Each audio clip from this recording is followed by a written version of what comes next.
Aquí ya es la escuela del perro, ¿no? Computadora. Pásale. La doctora Arturo Becerra, ella es licenciada en Biología por la Universidad de Guadalajara, tuvo su maestría y doctorado en la Facultad de Ciencias de la UNAM, realizó un estancia postdoctoral con la doctora René Kiefer en el departamento Study Rice University en Houston y una estancia de investigación en el Instituto Cavaviles de Biodiversidad y Biología Evolutiva en la Universidad de Valencia, España. Ha dirigido más de 15 tesis de licenciatura y posgrado, es autor de 32 artículos internacionales con arbitraje, ha sido distinguido con la medalla de plata Alfonso Caso de la maestría en 1998 y en el doctorado en 2003 y forma parte del Sistema Nacional de Investigadores y de es profesor titular de tiempo completo definitivo en el Departamento de Biología Molecular de la Facultad de Ciencias y sus temas de investigación son el origen y evolución temprana de la vida, reconstrucción de genomas y rutas metabólicas ancestrales y genómica comparada. Agradecemos al doctor Arturo Becerra y vamos a escuchar su conferencia. Muchas gracias. Pues muchas gracias. Vamos a terminar el día de hoy con el inicio, porque vamos a hablar de las cosas que ocurrieron primero. Y en ese sentido, déjenme pues tratar de resumir alrededor de 2.500 millones de años en más o menos 40 minutos para tener algo de tiempo de algunas preguntas y profundizar en algunos de los temas y recordar, porque de ahora en adelante verán otros grupos de organismos en su carrera, recordar que en realidad vivimos, aunque los zoólogos y los botánicos digan lo contrario, vivimos en un mundo procarionte completamente desde sus inicios. Y en ese sentido, déjenme explicarles muy rápidamente a qué le llamamos, sí se está escuchando, ¿verdad? Sí. Creo que sin micrófono, pero bueno, lo que es la evolución temprana de la vida, es un área que tiene pocos años que sabemos que existía, pero que en realidad los biólogos habíamos tenido poco espacio, pocas herramientas para dedicarnos a cosas tan antiguas. La mayoría de los biólogos trabajamos en cosas que se originaron, o incluso los biólogos evolutivos, o incluso paleontólogos, trabajan en cosas que ocurren del Cámbrico para acá. Es decir, hace aproximadamente 500 millones de años hacia el día de hoy. 500 millones de años es una parte muy pequeña del tiempo de la Tierra. La Tierra tiene, sabemos, aproximadamente 4.500 millones de años. Y la vida no existe solo en los últimos 500 millones de años, solo que las plantas, los animales, los grupos más conspicuos surgen a partir de épocas cercanas a esos 500 millones de años. Pero la vida surgió mucho antes. La vida surgió en una ventana de tiempo que pudo haber estado entre los 4.000 millones de años aproximadamente y no fue hasta 2.500 millones de años donde pudo surgir por primera vez la primer célula eucarionte. Ese es justo el lapso de tiempo de lo que llamamos evolución temprana de la vida. Y si ya hace 2.500 millones de años tendríamos una célula con núcleo verdadero, tal como entendemos a los eucariontes, quiere decir que antes de desde el origen de la vida hasta 2.500 millones de años solo existían procariontes. Y no solo eso, sino que hasta, porque empiezan a surgir células o organismos multicelulares después de 2.500 millones de años, hasta el día de hoy vemos que claramente hay una cantidad impresionante de procariontes y que nosotros mismos, los eucariontes, no podemos vivir muchos de nosotros sin algún tipo de relación simbiótica con los procariontes. En pocas palabras, este es un fuerte comercial a los procariontes desde el origen de la vida hasta el día de hoy. Ahora, en ese lapso de tiempo se darán cuenta que hay muchas preguntas muy interesantes, algunas difíciles de resolver o que no se pueden resolver del todo, pero que se pueden acceder a tratar de entender desde el punto de vista de la ciencia. Es decir, no sabemos cómo se originó la vida, quizás nunca lo sepamos o nunca lo vamos a saber de manera exacta, pero sí vamos a tener una manera importante, una teoría adecuada que nos permita dar una explicación coherente y robusta de cómo se originó la vida, pero no solo eso, también cómo eran los primeros seres vivos, qué tipo de material genético tendrían, qué tipo de membrana, cómo surgieron las rutas metabólicas y cómo se ensamblaron. Estamos normalmente, supongo que ya estarán ya han sufrido alguna vez, si no en la preparatoria, tratar de aprenderse el ciclo de Krebs. Bueno, pues lo difícil no es aprenderse el ciclo de Krebs, que es difícil, el mismo Krebs no se lo sabía. Lo difícil es entender cómo se ensambló esa ruta metabólica. ¿Cómo es posible que una proteína surja y se relacione con el producto anterior para generar entre todos un proceso metabólico? Es también en esa etapa donde tuvo que surgir gran parte de los metabolismos que tenemos hoy en día. No todos, pero la mayoría de ellos. Por ejemplo, el de las fotosíntesis, en donde ya gracias a las cianobacterias, que son realmente las que hacen fotosíntesis, hubo un aumento importante de metabolismo fotosintético y por lo tanto un aumento de oxígeno en una tierra donde la atmósfera claramente era libre de oxígeno, al menos no como O2, sino todo en algún tipo de reacción en una atmósfera anaerobia, y que gracias a la contaminación generada por estas cianobacterias, déjenme usar la palabra contaminación, nada más para provocar a los ecólogos, porque gracias a esa contaminación, y como no había Greenpeace afortunadamente en aquella época, siguió esa contaminación de oxígeno generando que pudiera haber una atmósfera aerobia. Y al pasar a una atmósfera aerobia es donde hay una condición de procesos metabólicos completamente diferentes y no es suficiente, pero es una de las causas que va a permitir que surjan los eucariontes y sobre todo que haya multicelularidad. No puede haber multicelularidad en condiciones anaerobias, solo en condiciones aerobias. Entonces, también un resultado de los procariontes es que haya eucariontes, más allá del proceso endosimbiótico, que como saben, pues también es parte esencial de los eucariontes. Entonces, bueno, ¿cómo le hacemos para estudiar algo tan antiguo? Hay dos opciones. La primera es la que hacen más, sobre todo químicos, bioquímicos, astrónomos, físicos, esos están en todos lados. Pues ellos tratan de ir de antes del origen de la vida hacia el origen de la vida. Tratan de reconstruir en qué planetas habría condiciones similares al nuestro, tratan de entender cuáles serían los geólogos que se dedican a esta época, de qué parte de qué nube de meteoritos se formó nuestro sistema solar y por ende la Tierra específicamente. ¿Por qué el planeta es tan especial? Realmente es un planeta muy diferente a la mayoría de los planetas que se conocen, y los químicos tratan de entender qué compuestos estarían presentes y han hecho una serie de experimentos que pueden visualizarse. Es una buena hipótesis de cómo sería la Tierra primitiva antes de que existiera la vida, un lugar aparentemente inhóspito, con una serie de procesos químicos ocurriendo en ella, con diferentes tipos de energía.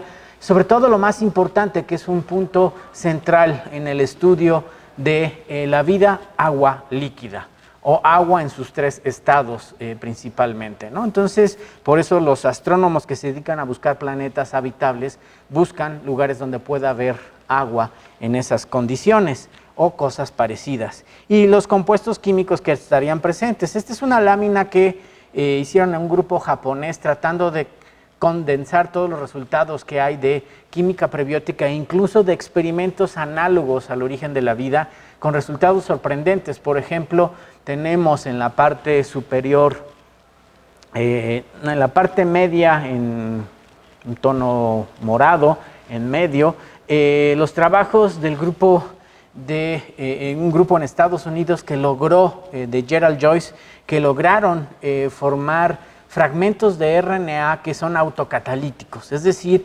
fragmentos de RNA que se fotocopian, bueno, no se fotocopian, se copian directamente, y esto genera que tengamos copias de lo mismo y que se repliquen. Esto filosóficamente habría mucha discusión si está vivo o no está vivo, pero al menos se parece a lo que entendemos o a algunas de las características de lo vivo. No significa que así se originó la vida, pero significa que con lo que estaría presente en la Tierra primitiva podría haber cosas similares a lo vivo. Y así una gran cantidad de trabajos en donde se tratan de simular la membrana, se trata de simular compuestos orgánicos, procesos metabólicos, pero no voy a hablarles mucho de eso, quiero hablarles de la otra parte, donde sí participamos más los biólogos. Especialmente en los últimos 30 años hemos encontrado una herramienta de meternos de lleno a el estudio de evolución temprana de la vida. ¿Cómo le hacemos del otro lado? Es de lo que tenemos hoy en día, tratando de regresar al pasado. Nuestro objeto de estudio, los seres vivos, tienen un ingrediente histórico y eso es lo que los biólogos evolutivos tratamos de realizar. ¿Qué datos tenemos de esa época y cómo podemos estudiarlo? Pues la verdad no hay mucho, hay algo de registro fósil, hay fraccionamientos isotópicos, se pueden hacer análisis de procesos químicos, se pueden, y ahí donde ya es muy herramientas biológicas, hacer filogenias moleculares y comparar genomas, algo que se puede hacer desde 1995, cuando hubo 2 genomas completos procariontes suficientemente para trabajar y empezar a comparar algo. Entonces, registro fósil, bueno, hay algo de registro fósil de cosas tan antiguas. Desafortunadamente, la mayoría de rocas de épocas tan antiguas ya se perdieron, porque justo se fueron a la parte interna de la Tierra, y hay muy pocos lugares en la Tierra con rocas tan antiguas, de más de 3.500 millones de años. Algunas en Groenlandia, otras en Sudáfrica y otras en Australia. México, en términos generales, geológicamente es muy joven, quizás la parte más antigua es el norte, pero no estaríamos superando los 400, 500 millones de años, a comparación de estos lugares que tienen más de 3.500 millones de años. Y ese es algún tipo de registro, algunos fósiles encontrados, algunos muy discutidos como los primeros descritos en el 93 por el grupo de William Shoup. Pues eso es lo que se ve, y la otra es la interpretación ahí del artista o del paleontólogo. Si van a ser paleontólogos deben de tener muy buena imaginación para que a partir de eso digan que eso era así. Hay ciertas herramientas que se lo permite hacer, pero hay cosas más complicadas como la que vemos del Nature en el año 2000, y hace apenas 2 años hubo algo que sugiere que estarían presentes en ventilas submarinas parecidas a arqueobacterias de más de 3.700 millones de años. Entonces, bueno, hay mucha discusión sobre estos fósiles y qué tan antiguos son, pero podríamos decir que ya está claro que hace 3.500 millones de años había cosas vivas muy parecidas a procariontes modernos. Bien, ¿cómo le hacemos entonces? Bueno, hay otra opción, que son las herramientas que conocemos los biólogos. Algo desde antes de ser biólogos es comparar cosas. La biología comparada es una herramienta muy potente si la sabemos hacer. Primero comparamos patas, y los físicos cariñosamente nos llamaban biólogos cuentapatas.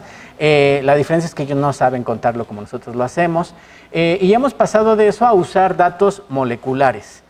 Pasamos a ser biólogos cuentaletras. La verdad es que hoy en día sabemos que lo mejor es usar toda la información posible, patas y letras. Desafortunadamente los procariontes no tienen tantas patas y tenemos que usar datos moleculares principalmente. Entonces, ¿qué comparamos? Secuencias. La comparación de secuencias es un área que se ha desarrollado en los últimos 50 años, quizás un poquito más desde los años finales de los 60, cuando se desarrolla lo que conocemos evolución molecular. Las bases y los conceptos se van desarrollando para que hace aproximadamente 30 años empecemos a tener una cantidad importante de secuencias. Y solo como anécdota,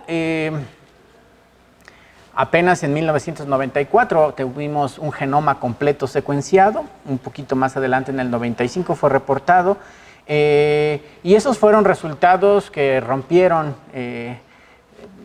el trabajo desarrollado en esas épocas, fueron portadas en Nature, en Science, y hoy en día con alrededor de 1.500 pesos se puede secuenciar un genoma. Y si lo hacen no lo van a publicar en ningún lado, ni en la Gaceta de la UNAM. Tienen que hacer algo mucho más, y estamos hablando de 30 años. Y si en ese entonces solo un consorcio con mucho dinero en Estados Unidos pudo secuenciar un genoma, ¿cuál es la circunstancia que hoy en día el desarrollo de la técnica que podamos tener miles de genomas secuenciados, e incluso muchos de ustedes para sus tesis al finalizar es posible que secuencien un genoma. Platicaba ayer con un colega del CIMBESTAB en Irapuato, que mandaron secuenciar 400 genomas de Saccharomyces cerevisiae presentes en diferentes, es un trabajo muy interesante porque están viendo las Saccharomyces presentes en los lugares donde producen mezcal en todo el país, ¿no? Entonces tienen que ir, es un trabajo arduo porque tienen que ir a tomar de cada uno de los mezcales, creo que eso no lo tienen que hacer, pero lo hacen, y toman muestras, no solo del mezcal, sino de donde se está fermentando. Y secuenciar 400 genomas de una sola especie, solo por variantes, es impresionante y les sale sumamente económico, tanto que lo puede, bueno, es un proyecto con mucho dinero, pero es algo que ya se puede hacer, ¿no? Para que vean entonces cómo se ha logrado desarrollar que en 30 años tuviéramos algunos genomas completos secuenciados y hoy tengamos miles de genomas completos secuenciados, la mayoría de ellos nos sorprende procariontes. Pero también podemos hacer análisis de estructuras terciarias e incluso ya no solo comparar primaria sino estructura terciaria, porque tenemos las herramientas. Por otro lado, algo que también ustedes son testigos es el desarrollo del cómputo. Ustedes son más jóvenes que yo, y a mí me tocó tener una Commodore 16, que era una computadora que usaba un cassette. Según ustedes no saben qué es un cassette, pero es algo que tenía una cinta y uno escuchaba música. Los Walkman eran así. Entonces uno ponía el cassette en la computadora para que empezara el sistema. Se iba uno a desayunar por un café, regresaba y ya aparecía la carita de que había empezado el sistema operativo. Y hoy ustedes en sus celulares tienen un procesador que es más rápido que la primer supercomputadora de la universidad. Es decir, lo que quiero decir es que ha habido el desarrollo impresionante de dos áreas que convergen y que nos sirven a los biólogos, porque tenemos muchos datos biológicos y tenemos muchas herramientas para trabajarlo, y por eso hay áreas como la bioinformática, que es algo que se desarrolla en los últimos años y que tiene especial aplicación en el estudio de los procariontes. Eso que ven allá es lo que llamamos pangenómica. Tenemos tantos genomas que ahora hay que hacer maneras de estructurar el análisis de los genomas. Y eso es lo que hacemos. Y eso pues ha permitido y ha dado resultados impresionantes. Este es muy famoso, ya lo conocen, es el primer trabajo a finales de los años 70 que sugiere que podemos hacer un análisis filogenético de todos los seres vivos. Lo primero que se dan cuenta aquí es que hablaríamos de dos grandes ramas de procariontes, bacterias y arqueas, y una más de eucariontes. Aquí ya empiezan a ganar los procariontes. La otra cosa que fue muy importante es darnos cuenta que algo que había propuesto Darwin de manera humilde, porque así eran las cosas que no estaba muy seguro, diría, bueno, si lo que yo digo es cierto, pues entonces debería de haber uno o pocos ancestros para todos los seres vivos. Y en este análisis filogenético se puede ver que hay un ancestro para bacterias, arqueas y eucariontes. En los últimos años hay una discusión no resuelta, muy de sistemática, así como los paleontólogos, ya verán ustedes en las diferentes áreas, si ven a alguien que es muy enojón, o es paleontólogo o hace sistemática, entonces los sistemáticos sistemáticamente se están peleando y no podría no haber una excepción en si hay tres dominios o solo dos grupos, que serían bacterias y arqueas. Por un lado me gusta esta propuesta que tiene pocos años, pero por otro lado creo que no es la manera correcta. En fin, hay una discusión tremenda, sería bueno que la vayan ustedes tomando en cuenta, porque a lo mejor son ustedes los que lo resuelven, pero si bien antes primero hablábamos de la discusión entre 5 reinos y 3 dominios, bueno, ahora la discusión es si son 3 dominios o solo 2, bacterias y arqueas. Es bonito porque entonces es totalmente procarionte. Lo que es interesante es que se han encontrado grupos de arqueobacterias que están muy relacionados. Algo que ya se sabía desde antes es que nosotros, los eucariontes, somos una especie de Frankenstein celular, porque estamos hechos de arqueobacterias con bacterias y luego el mismo desarrollo evolutivo. Lo que se encontró en los últimos años es un grupo de arqueobacterias.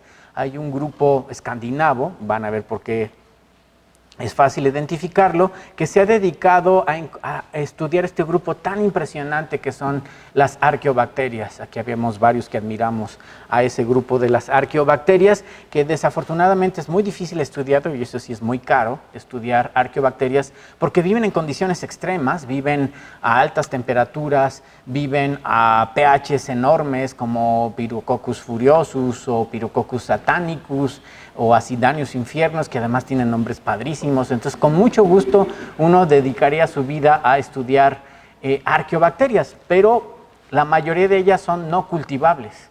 Entonces es sumamente difícil encontrarlas, además de que viven en lugares extremos.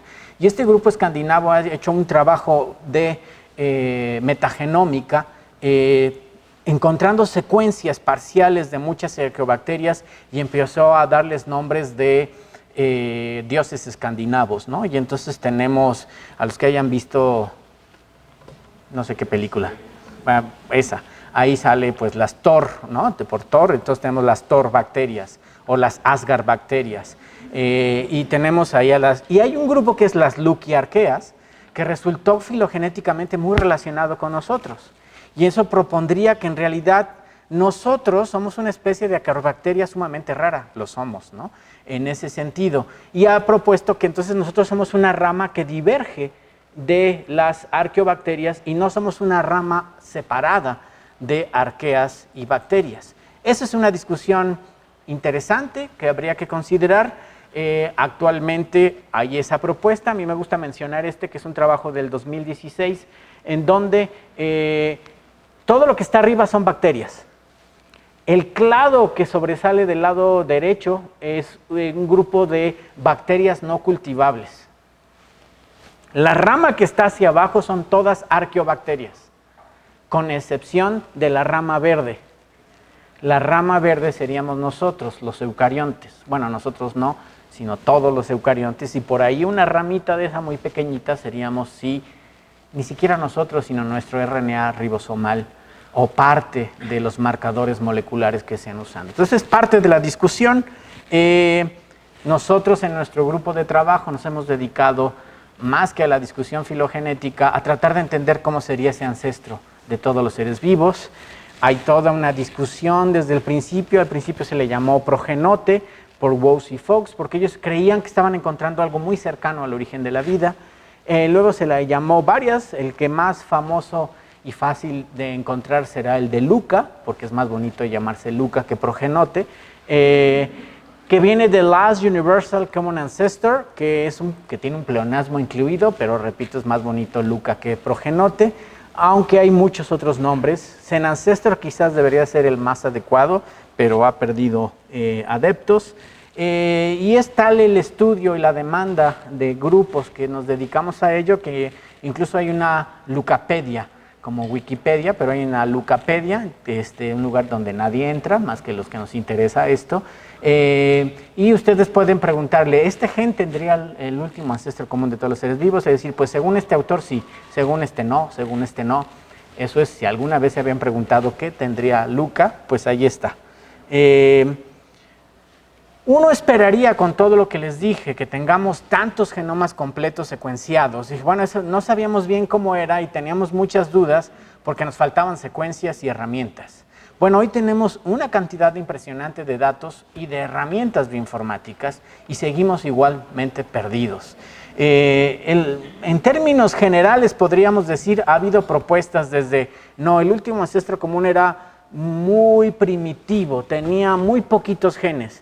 Luego el mismo grupo años después dice, no, tenía muchos genes, tenía un genoma de 600 genes, perdón. Luego nuestro grupo dice, bueno, podemos identificar grupos de proteínas, pero difícilmente funciones. Lo que sí notamos es que era ya muy parecido a una bacteria moderna. Y hay toda esa gama de discusiones, se han hecho diferentes trabajos, y la dificultad de ponernos de acuerdo o que lleguemos a resultados o inferencias similares, tiene que ver con muchas cosas. Algunos de tipo teórico, que eso es muy importante que lo tomen en cuenta, discusiones sobre qué es antiguo y qué es primitivo, que no es lo mismo, sobre condiciones abióticas y prebióticas, sobre entender bien cómo funciona la evolución y no entenderlo bien, pero también a algunos aspectos metodológicos, especialmente a un fenómeno evolutivo muy importante que es el transporte horizontal de genes, que ustedes ya conocerán muy bien, que también lo dominan los procariontes. Si bien en eucariontes puede haber transporte horizontal, en realidad donde es increíble es en bacterias. Lo cual está muy bien en términos evolutivos, pero si se dan cuenta, lo que nosotros queremos es entender el pasado, es terrible que haya transporte horizontal de genes.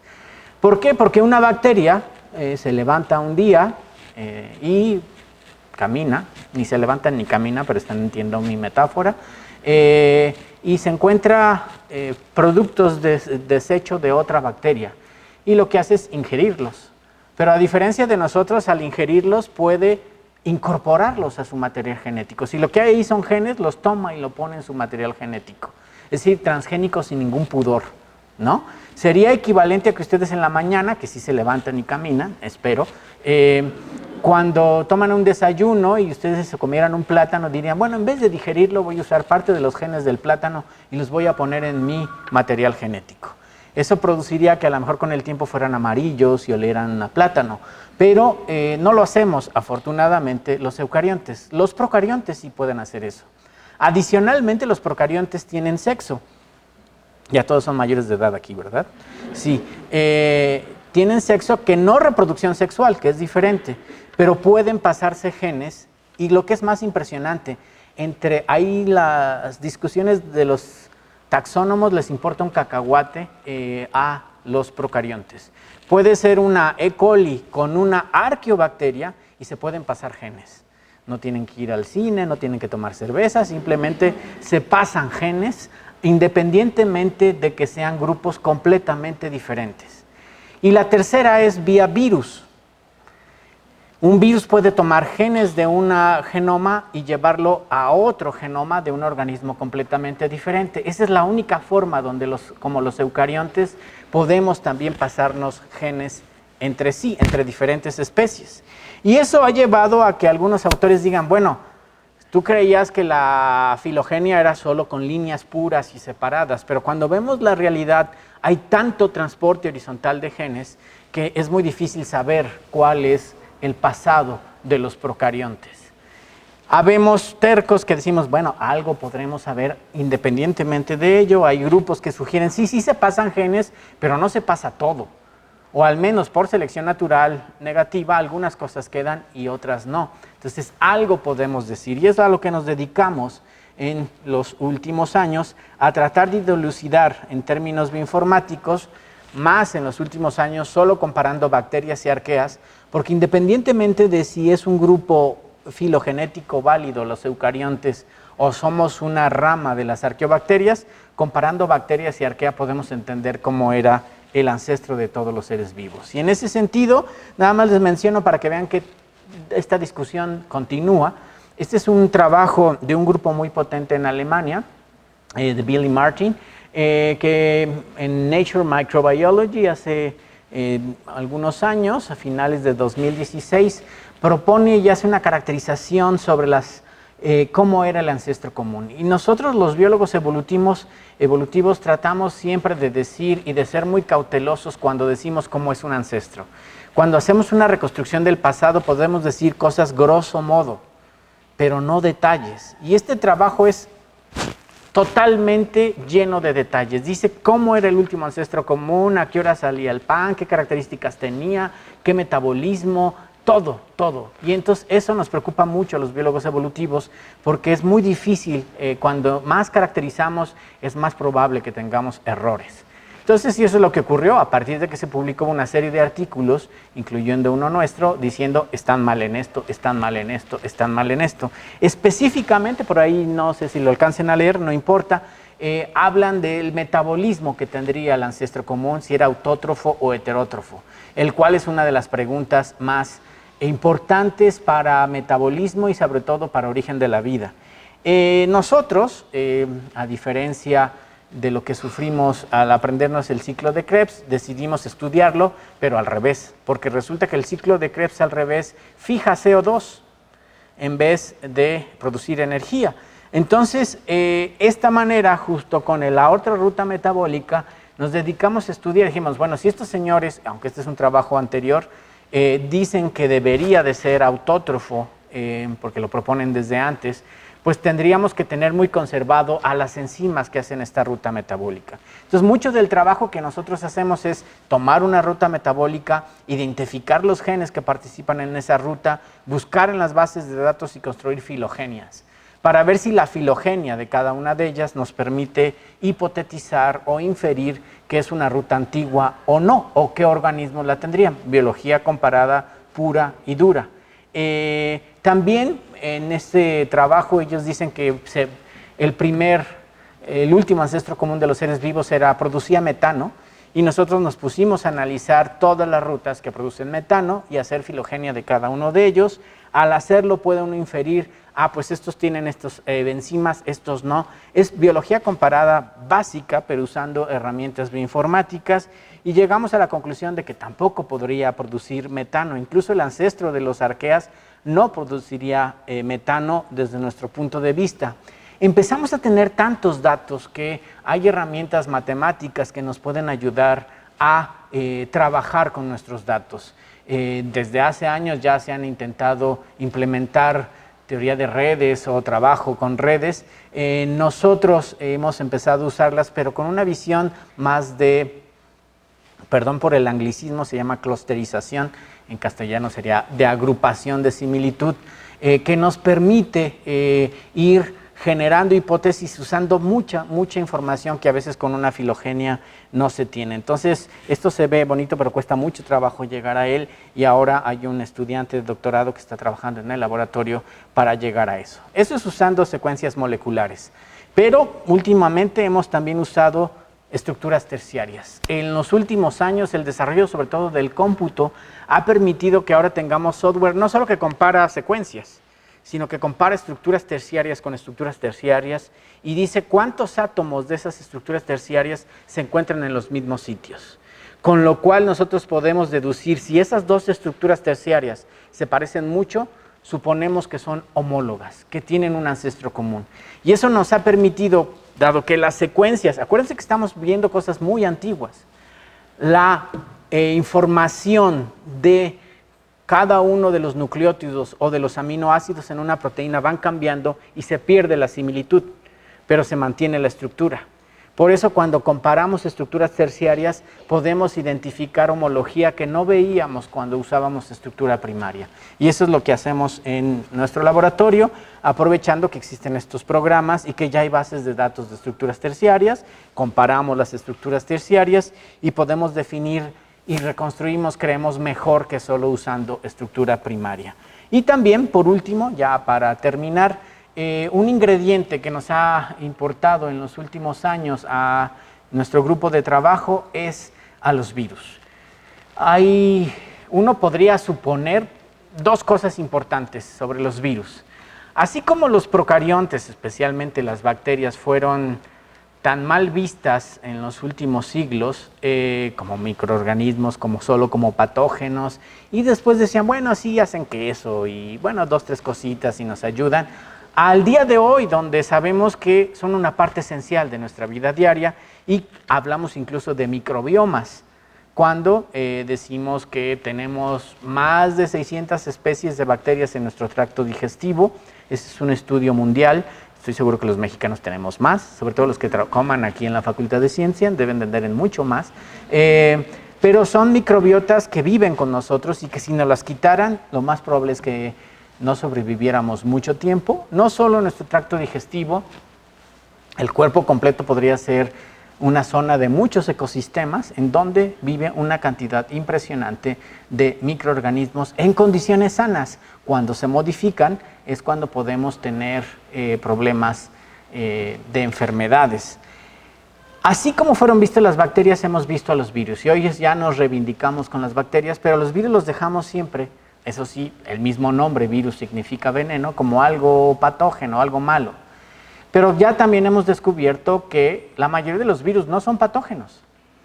La mayoría de los virus están aquí y en este momento alguno de ustedes, sin saber, está pasando virus a otros compañeros, espero que con el aire, y se pasan y no son patógenos, no tienen ningún problema. Lo que sí sabemos y cada vez empezamos a darnos cuenta es que también tienen un papel en el proceso evolutivo sumamente importante. Los fagos en procariontes tienen un papel central y nosotros, incluso los mamíferos, también les debemos pues que tengamos placenta, por ejemplo, ¿no? Entonces, cada vez empezamos a incorporarlos como parte de este proceso. Y eso nos ha llevado a preguntarnos, ¿y qué tan antiguos son? ¿Cuándo surgieron los virus? Hay un punto de vista que es particular. Yo creo que virus es una mala clasificación, porque virus le llamamos a todo un grupo de cosas, de entidades biológicas que los acomodamos en ese cajón, pero no todos son lo mismo. Incluso consideramos que son de origen polifilético. Pero hay un grupo que propuso que son tan antiguos como el origen de la vida misma, que incluso estuvieron antes que la vida. Y entonces se metieron en nuestra área y tuvimos que empezar a estudiar virus para ver si esto era cierto. Hay 3 hipótesis sobre cómo surgen los virus. Los virus surgieron antes que las células y participaron en la evolución de las células, es decir, virus primero. O la hipótesis reducción, que también es interesante. Los virus en realidad son procariontes que se han hecho chiquitos hasta hacerse virus. Hay virus muy grandes. Los megavirus pueden tener más genes que algunos procariontes, como Buchnera fidicola, que tiene muy poquitos genes. Entonces, Buchnera fidicola se ha hecho pequeñita, y esa es la propuesta. Los virus son células procariontes que se hicieron pequeñas, porque son parásitas, hasta convertirse en virus.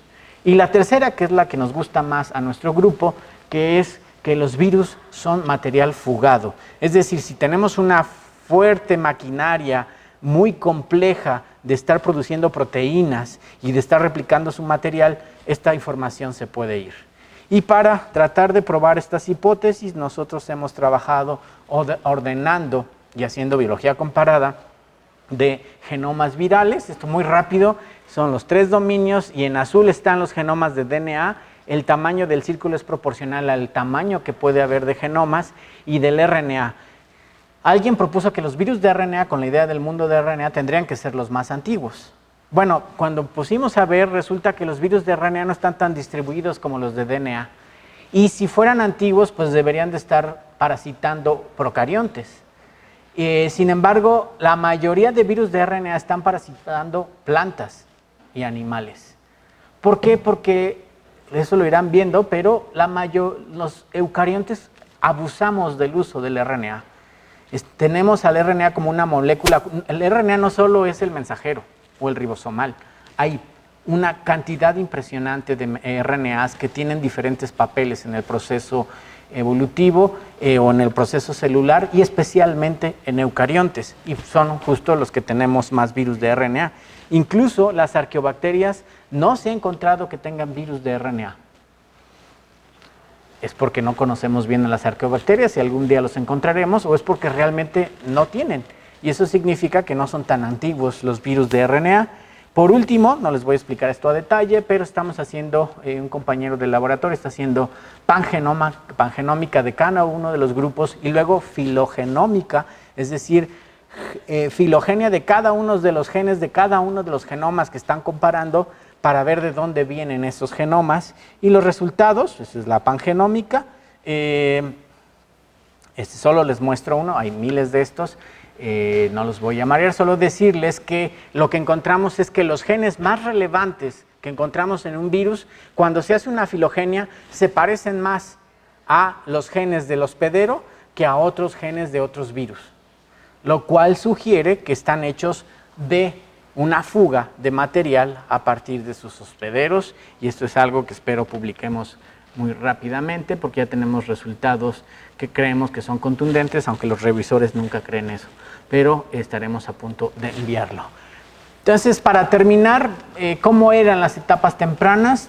Nada más quiero mencionar, con relación al último ancestro común, lo que sabemos es que no está tan cercano del origen de la vida, era procarionte, muy posiblemente más de estilo bacteriano que de estilo arqueano, aunque hay mucha discusión al respecto. No sabemos si era hipertermófilo, si vivía a altas temperaturas, si era, yo supongo que los datos no lo soportan, pero hay parte de esas ideas. No sabemos qué tipo de membrana, si el tipo arqueano o el tipo bacteriano, pero claramente era algo parecido a una bacteria actual. Y muy posiblemente ya era presa de algunos virus, porque se han encontrado proteínas del CRISPR-Cas, que son como el sistema de defensa de que tienen las bacterias contra los virus, y se han encontrado muy conservadas. Entonces, a lo mejor a ese último ancestro común ya tenía algún tipo de relación, pero lo que sí es claro es que sería algo como un procarionte moderno. Por lo tanto, y solo para concluir, pues estudiar evolución es estudiar procariontes. Si se dedican, pero yo quiero, mi vida se la he ya ofrendado a los hipuncúlidos, hay gente que eso hace, o ¿qué otro grupo interesante? O las moscas. Bueno, cualquier grupo que decidan, no podemos verlo aislado de los procariontes. Son parte, y entender tanto su fisiología como su metabolismo, como su evolución, está relacionado directamente con los procariontes. Y si se dedican a procariontes, pues qué mejor. Muchas gracias por su atención.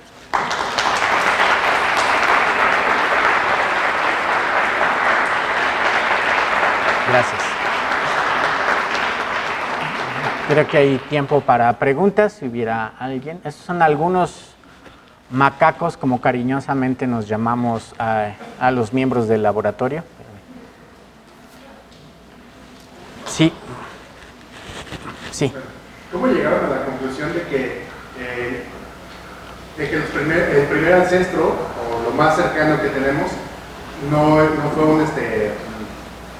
llevaba a cabo la metanogénesis?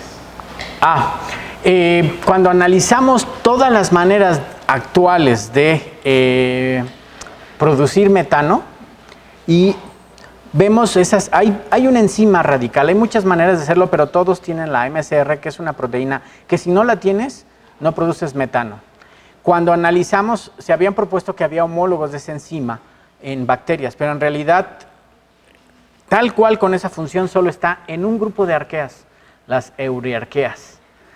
Había mucha discusión al respecto, pero cuando hacemos el análisis, solo un grupo lo tiene. Y los homólogos están participando en algo que no produce metano. Hacen acetogénesis o otro producto. Entonces,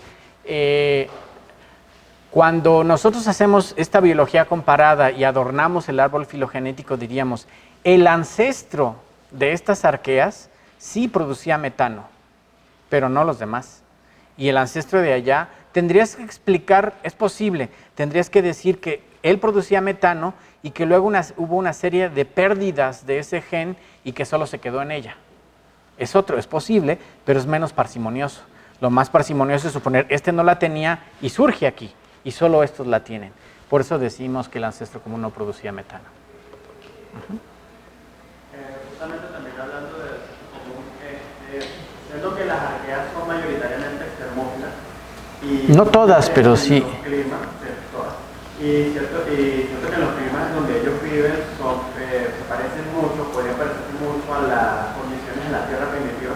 No deberían ser las arqueas, digamos, como que el ancestro más común, o sea, nunca debería parecer más una arquea que una bacteria. Tu inferencia es muy buena, aunque creo que está equivocada. Por eso se llaman arqueas. Porque cuando las descubrieron, justo por lo que estás diciendo, estas tienen que ser las más antiguas y tienen que ser del arqueano. ¿Sí? Entonces, por eso se les puso así. Pero conforme vamos conociendo a las arqueas, empezamos a descubrir que en realidad no todas son extremófilas. Algunas las tenemos en la boca.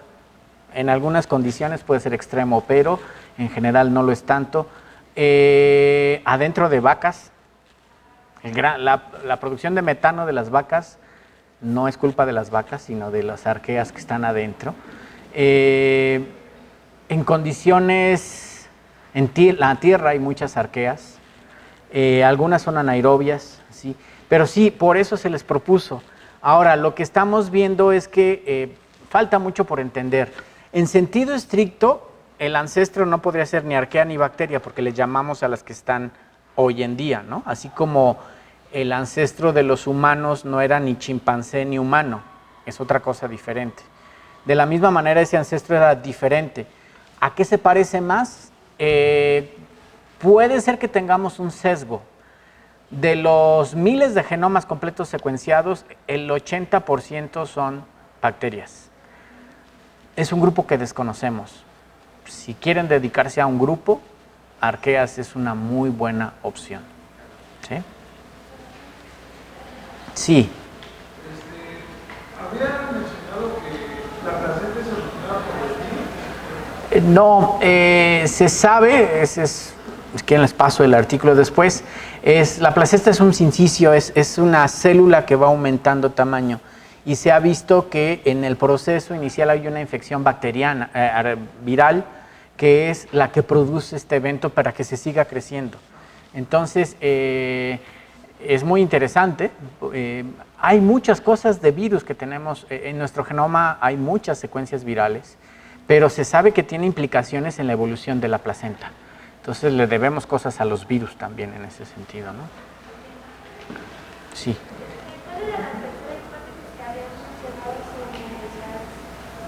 ¿El origen de los virus? Virus primero, antes que las células. Reducción de virus, reducción de células hasta llegar a virus. O el escape, los virus son escapes. Yo tengo aquí una maquinaria, ¿sí? Y el virus sería como, yo tomo el instructivo y se lo doy a otra fábrica. El instructivo serían esos virus, ¿no? Es decir, los virus son solo material fugado que entran en el juego de este sistema, porque un virus no se reproduce. Un virus toma la polimerasa, puede ser que tenga polimerasa, pero si no, lo que hace es solamente dejar el RNA mensajero, por ejemplo. Pone el RNA mensajero y la célula tiene su RNA mensajero y empieza a producir lo que necesita, y luego tú dices, una cápside, hago una cápside, y la célula no entiende que no necesita una cápside, pero sigue haciendo porque está el sistema funcionando. Entonces es la de que los virus tienen un origen como fuga de información, como escape de información. Es esa. ¿Cómo se propone ese escape? Específicamente hay cosas como transposones, hay procesos, se ha visto ya que fragmentos de plásmidos puede ser otra opción, no como que sea, son procesos análogos que nos refieren que puede haber varias maneras de que algo escape, ¿no? Hay cortes en el proceso que madura, por ejemplo, el RNA se puede sacar del núcleo, entonces estos fragmentos podrían salir incluso de la membrana y luego ser tomados por otro, y sería el proceso como tal. Esa es la pregunta central en cuanto a origen, ¿no? Pero procesos análogos conocemos algunos.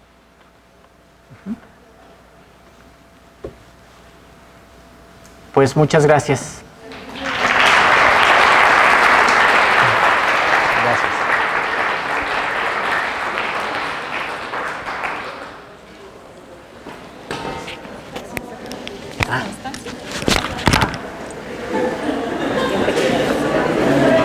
Gracias.